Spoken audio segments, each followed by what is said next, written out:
Finally iron man is back. উফ, এই কথাটা বলার জন্য 5টা বছর অপেক্ষা করছি। সো হ্যালো গাইস, কী অবস্থা সবার? গতকাল 26শে জুলাই স্যান ডিয়েগো কমিকনে মার্ভেলের প্যানেল হয়। সেখানে ফার্স্টে ডেডপুল অ্যান্ড উলভারিনের সেলিব্রেশন হয়।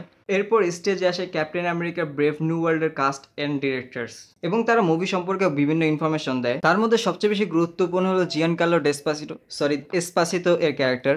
সে কমিক বুক থেকে সাইড উইন্ডার নামে একটি ক্যারেক্টার প্লে করছে, যে সার্পেন্ট সোসাইটি এর লিডার থাকে। এরপর তারা দ্য লিডারের ক্যারেক্টার সম্পর্কে বলে, যে মুভির মধ্যে সেটা এক্সপ্লেন করা হবে সে 16 বছর কই ছিল। এরপর কমিকনে এক্সক্লুসিভ ট্রেলার দেখানো হয়। এরপর থান্ডারবোল্টসের কাস্ট অ্যান্ড ক্রু স্টেজের মধ্যে আসে। এর মধ্যে সবচেয়ে ইন্টারেস্টিং ছিল ডেভিড হারবার তার রেড গার্ডিয়ানের কস্টিউম পরে আসে। এরপর সেখানে এক্সক্লুসিভলি থান্ডারবোল্টসের ট্রেলার দেখানো হয়। আর স্টেজের মধ্যে লিভিস পুলম্যানও থাকে, যার ক্যারেক্টারকে বব বলে ডাকা হচ্ছে। এবং কমিকের মধ্যে বব নামে একটি ক্যারেক্টার আছে, যেটা হলো সেন্ট্রির নিকনেম। এরপর ফ্যান্টাস্টিক ফোরের ডিরেক্টর ম্যাট শ্যাকম্যান স্টেজের মধ্যে আসে এবং মুভির নিউ নেম রিভিল করে, সেটা হলো the fantastic four first step.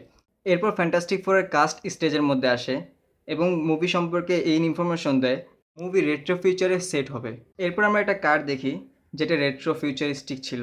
এই 3 মুভি সম্পর্কে কথা বলার পরে যখন আমাদের মনে হচ্ছিল যে মার্ভেলের প্যানেল শেষ হয়ে গিয়েছে, তখনই কেভিন ফাইগি অ্যাভেঞ্জার্স নামক বম ফালায় এবং অ্যাভেঞ্জার্স মুভির ডিরেক্টরদের স্টেজে ডাকে। এবং তারা আর কেউ নয়, রুসো ব্রাদার্স, যারা Winter Soldier, Civil War, Infinity War, End গেমের মতো মুভি ডেলিভার করেছে। এরপর তারা অ্যাভেঞ্জার্স সিক্রেট ওয়ার্সের ডেট রিভিল করে, সেটা হলো মে 2027। এরপর আমরা দেখি স্টেজের মধ্যে অনেকগুলো ডুম এসে হাজির হয় এবং রিভিল হয় অ্যাভেঞ্জার 5-এর টাইটেল অ্যাভেঞ্জার ডুমসডে, যার রিলিজ ডেট হলো মে 2026।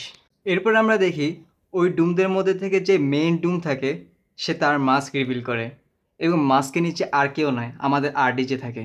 এবং আরডিজে বলে, নিউ মাস্ক সেম টাস্ক। সে আরও বলে, What can I tell you? I like playing complicated characters.